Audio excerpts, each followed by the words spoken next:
Hello YouTubers and welcome again, and today I have a 2006 Toyota RAV4 with a 2.4 liter engine.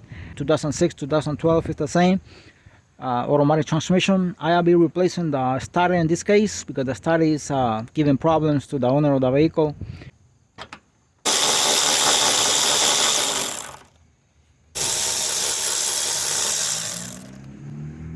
These are 10mm nuts, by the way. This one here, and this one here too.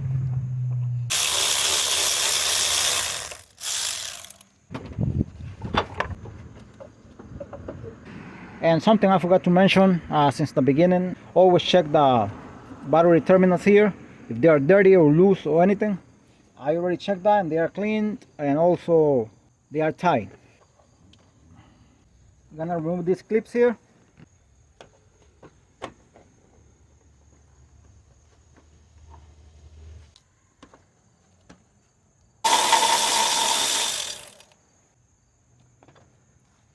$10mm bolt.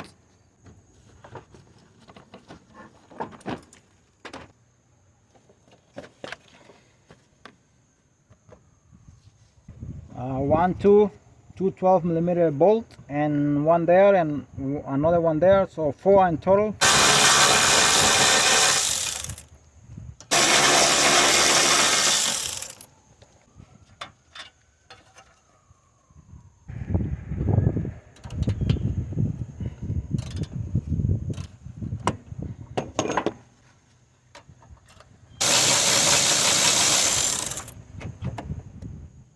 This wire harness is attached to the battery tray here. It's only clips.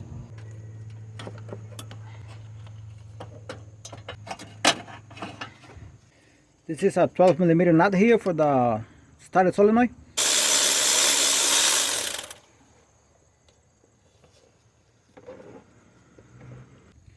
We're gonna press on the tap here and pull it out. Do not pull it out from the wire.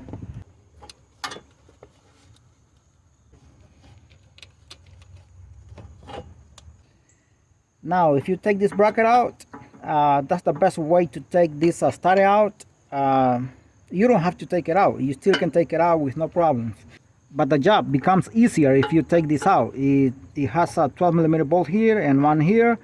In this case, this one can come out. This one is rusted. The head of this bolt cannot be grabbed with a 12mm bolt anymore. It's not coming out. It seems like it's gonna break, so I don't want to take chances. So the job become bigger. I'll leave it here and I take it out like this. You still can take it out with no problems. Oops, I was talking about the job not to become bigger, and it became bigger already. Look at this. It's all messed up.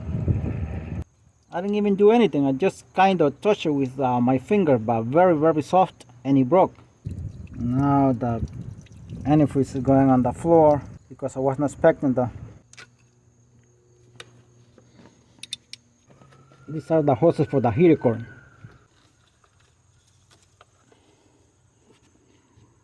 Here it is. It broke from here.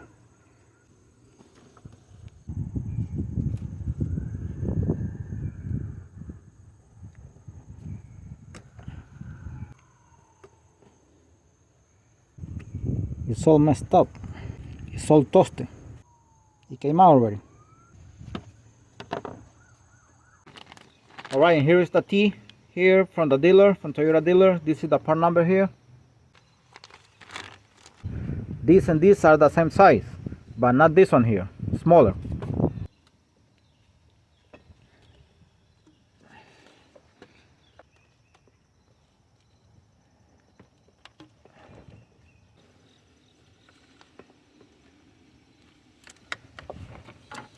Right there.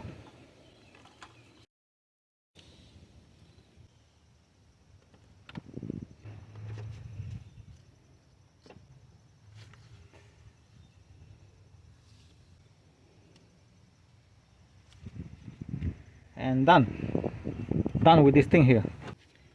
14mm bolt here, one here and another one here. I'm gonna be removing the starter. Wobble adapter here.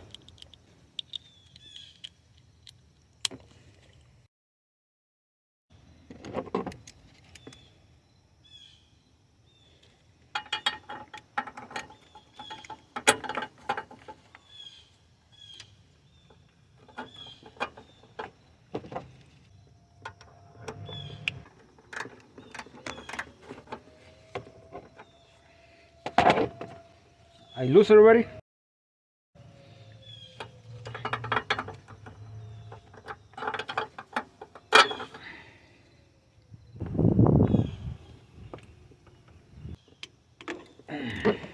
Got it.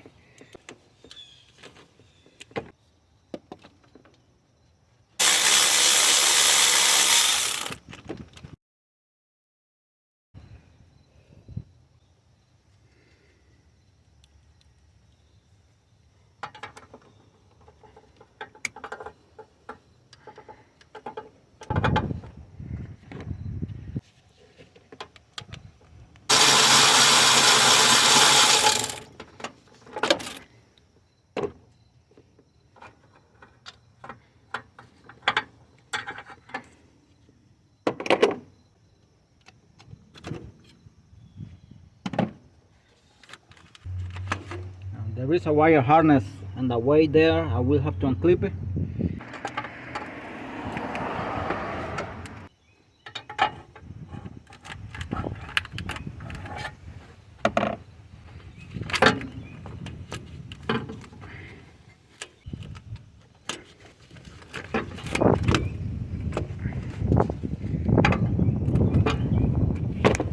All right, and right now I'm gonna be testing the old starter here to see if there is a difference between this one and the new one.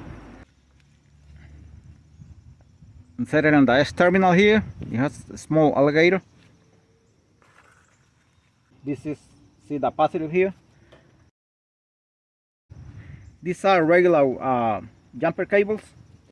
And this one, the negative here, you can put it here, because that's the best spot to put it for me. Negative right there, positive here. And let's see if it turns and if it comes out. Oops.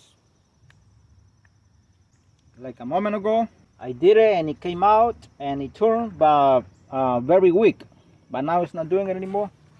And also the battery has to be in very good condition. I forgot to mention that. I'm gonna see it now. And nothing.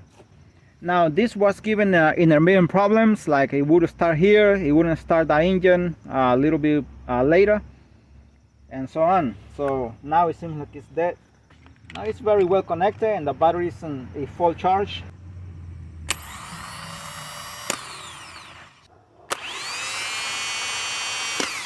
See the difference? The speed, even the noise is much more noise. But all I want you to look is at this, how weak it is, comparing it with the speed of the new one. Oops, see?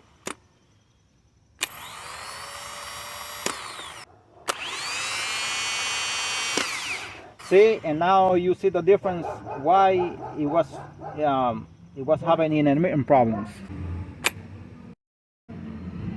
See?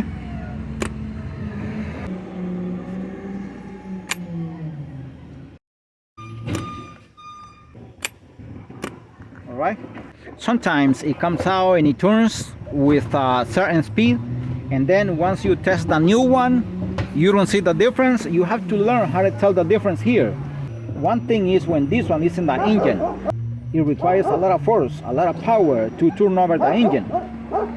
But if it's here doing nothing, it can come out and also it can turn easily, very easy.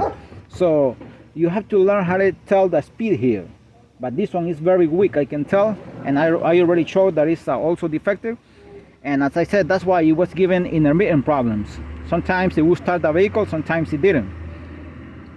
And I knew it was the starter. That's why I did not test it. I did not do any test if it was receiving power or not. I knew it was the starter, so that's why I went ahead and just replaced it.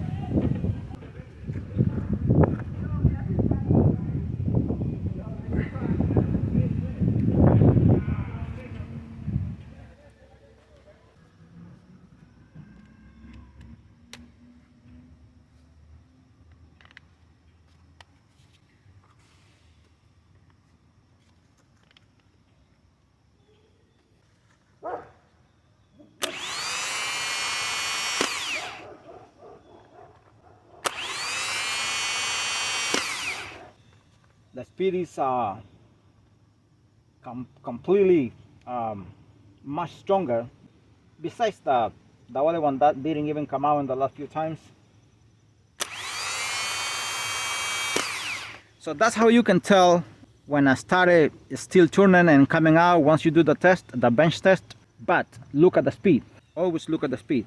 One more time really quick. One thing is here that they are doing nothing, and another thing is when they are installing the engine that they have to turn over the engine. So always make sure also the battery is in good condition, because it's fully charged before doing this. Even before replacing the starter, you have to make sure that the battery is in very good condition. Alright, just to show the part number here.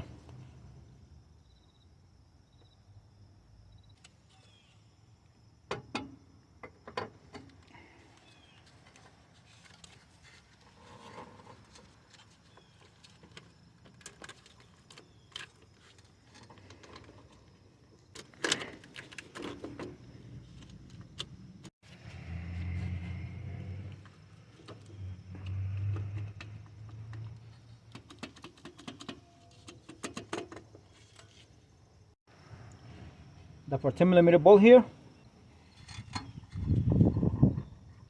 Wiggle it while you installing the bolt by hand.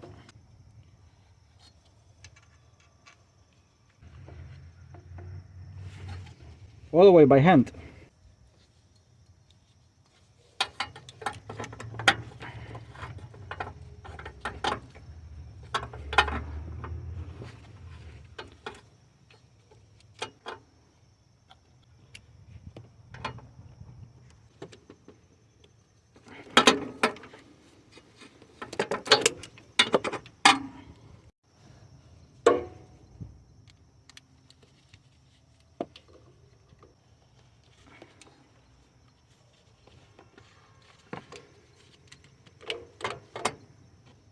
Then a connector here.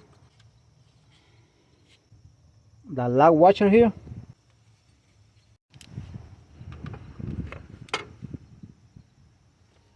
And this is a 13mm nut, by the way. Now this is the negative here for the battery. It goes here on this bolt, and the plate that goes on top here.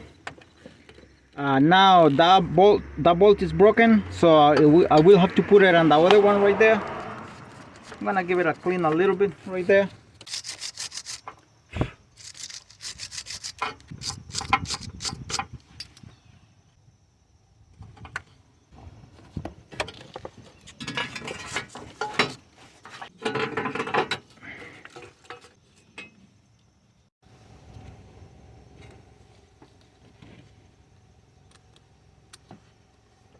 Again, this is 12mm bolt.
And I'm gonna try to turn on the engine right now. Hope everything is fine.